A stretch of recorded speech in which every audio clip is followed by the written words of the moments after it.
तो सीधा आपको कुरुक्षेत्र लिए चलते हैं, जहां पर मोहन भागवत संबोधित कर रहे हैं, आपको भी सुनवाते हैं। धारणात् धर्म इत्याहु धर्मो धारयते प्रजा, ऐसा वो धर्म है। और इसलिए गीता की वर्तमान प्रासंगिकता, तो मुझे यह शीर्षक भी अप्रस्तुत लगता है, क्योंकि उसकी शाश्वत प्रासंगिकता है।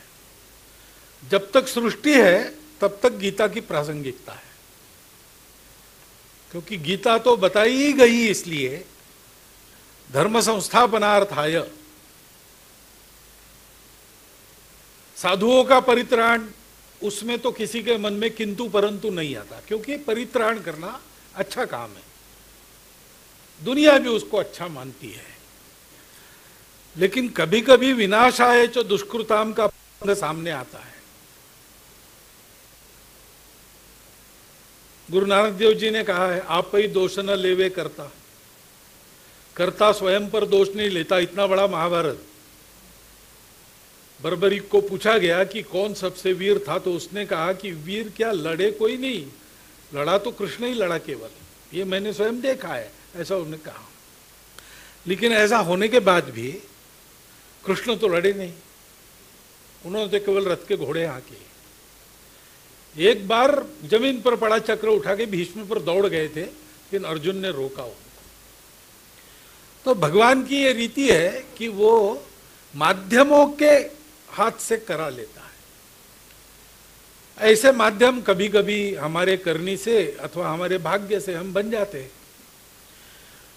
जब तक अच्छा, सारी दुनिया जिसको अच्छा कहे ऐसा करने का रहता है, तब तक तो सब आगे रहते हैं। लेकिन जिससे कोई निंदा होने की संभावना है, ऐसा कर्तव्य सामने आया, तो कर्तव्य कठोर बन के उसका निर्वाह करना, तो उस समय फिर मोह मन में आता है। अर्जुन के सामने ऐसे ही मोह आया। संहार ये अच्छा काम नहीं है, हमारा किसी का काम किसी का संहार नहीं है, ये इसमें कोई दो राय नहीं। गीता भी यही बताती है। अर्जुन को लड़ने के लिए प्रवृत्त करने के लिए गीता बताई गई, लेकिन गीता में सर्वत्र अहिंसा का उपदेश है, सर्वत्र सद्भावना का उपदेश है। परंतु दुनिया की रचना ऐसी हुई है कि उसमें दुनिया की क्यों, अपने सामान्य जीवन में भी हमको ठीक रखना है तो स्नान करना पड़ता है ना। स्नान अच्छी बात है, लेकिन स्नान करते समय हम अपने चमड़ी की कुछ परत निकाल देते हैं, वो तो नष्ट होती है ना। तो कुछ तो ऐसा करना पड़ता है, तभी जीवन आगे जाता है। तो करना पड़ता है, लेकिन वो खुन्नस से मत करो, दुश्मनी से मत करो, द्वेष से मत करो। इसलिए मुझे लगता है बिल्कुल सार रूप में आपने बताया राज्यपाल जी ने कि कर्तव्य करो और निर्मल मन से करो। उसका शास्त्र गीता है, यानी गीता जीवन विद्या है। और जीवन एक व्यक्ति का नहीं होता, एक व्यक्ति जीवन में होता है, लेकिन उसका जीवन बहुत सारी बातों से बनता है। तो हम जहां पर है वहां का समूह और वहां की सृष्टि भी हम पर परिणाम करती है। संपूर्ण विश्व अपना जीवन बनता है, संपूर्ण विश्व से अपना जीवन बनता है, और हम जो कुछ करते हैं उसका संपूर्ण विश्व पर परिणाम होता है। और इसलिए गीता नामक इस जीवन विद्या में सबका विचार किया है।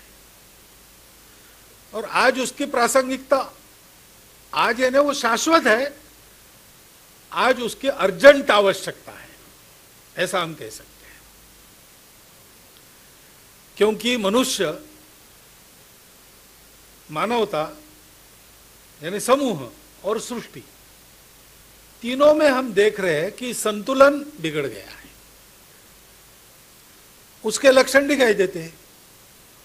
अब सृष्टि में पर्यावरण बिगड़ गया, सृष्टि मानो डोल रही है अपना संतुलन खो के, और उसको संतुलित करने के लिए एक तरफ से खींचा जाता है तो वो उधर असंतुलित हो जाती है। फिर ठीक पूर्ववत लाने के लिए दूसरे तरफ खींचा जाता है तो उधर ज्यादा चली जाती है। ऐसी रस्साकशी, उसको अपना सुवर्ण मध्य नहीं मिल रहा। ऐसे ही सामूहिक जीवन में अपने हम देखते हैं तो जगह जगह कट्टरता है, उसके कारण कलह है, आपस में विश्वास नहीं है, द्वेष है, लड़ाइयां है। ऐसी कई बातें मानवता में आज सर्वत्र दिखती है, सबसे कम भारत में है। इसका कारण है कि भारतीयों के पास गीता है और थोड़ी बहुत उनको याद है। कुछ कुछ स्थान ऐसे विद्यमान है जहां वो जाते तो उनको याद आता है, लेकिन है तो सर्वत्र शांति नहीं है। मनुष्य का मन संकुचित हो रहा है, अपने आप को मनुष्य मर्यादित कर रहा है, जात पात में अपने को विभाजित कर रहा है, पंथ संप्रदायों में अपने आप को विभाजित कर रहा है, संपूर्ण मानवता की एकता की बात तो करता है लेकिन अपने पड़ोस में ही गुट बना के लड़ता है। संकीर्ण मतवाद, उसके कारण भी गड़बड़ है। ऐसी कई बातें समूह में भी हम देखते हैं जिसके कारण हम सर्वत्र त्रस्त हैं और हमको मुक्ति चाहिए। उपाय क्या है समझ में नहीं आता। प्रयत्न बहुत हो गए, 2000 वर्षों से अन्य प्रयोग हो गए, फल नहीं मिला। और एक एक व्यक्ति का जीवन भी हम देखते हैं तो उसमें भी संस्कार लोप हो गया है। अब स्कूल में पढ़ने वाला लड़का बंदूक लेके स्कूल में जाता है और अपने ही स्वाध्यायी को भून डालता है। प्रगत देशों में ऐसी घटनाएं होती है।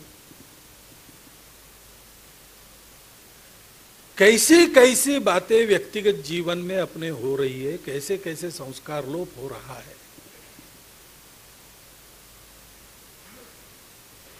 सर्वत्र सबके सामने, इसका वर्णन करने की आवश्यकता नहीं, आप सब लोग जानते हो।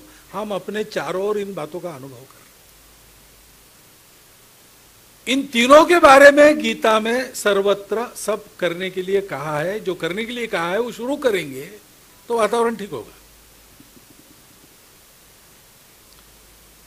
व्यक्तिगत आचरण में ये जो सारी बातें सामने आती है उसमें पहली बात तो है भागो मत, सामना करो। समस्या सामने है, उसको टाल के उसका समाधान नहीं होता, उसके बीच से जाना पड़ता है, उसका भेद करना पड़ता है। भागने की मनाही है। और फिर क्या करो, पहले अपने आप को ठीक करो। तुम क्यों मोहित होते हो? तुमको लगता है कि दिखने वाली दुनिया ही सब कुछ है। अपने बारे में तुम सोचते हो कि मेरे शरीर मन बुद्धि का ठीक रहना यही मेरे जीवन का ठीक रहना है। ऐसा नहीं है। मेरे शरीर मन बुद्धि में कुछ कमी होगी, नुकसान होगा, उसकी खराबी होगी या वो नष्ट हो जाएगा, इससे तुम डरते हो। तुम जो कर रहे हो उसके कारण दुनिया में कुछ नष्ट हो रहा है या नया खड़ा हो रहा है, ऐसे तुम मानते हो।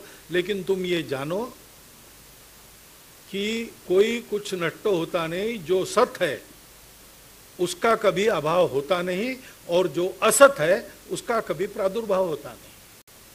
ये सारा खेल है। सब लोग है, कपड़े बदलते हैं, नष्ट नहीं होते कभी। वासांसी जीर्णानि यथा विहाय। तुम समझ रहे हो कि तुम मारते हो, लेकिन तुम किसी को मार नहीं सकते, न तुमको कोई मार सकता, क्योंकि तुम शरीर मन बुद्धि नहीं हो, तुम आत्मा हो। वो कभी मरता नहीं।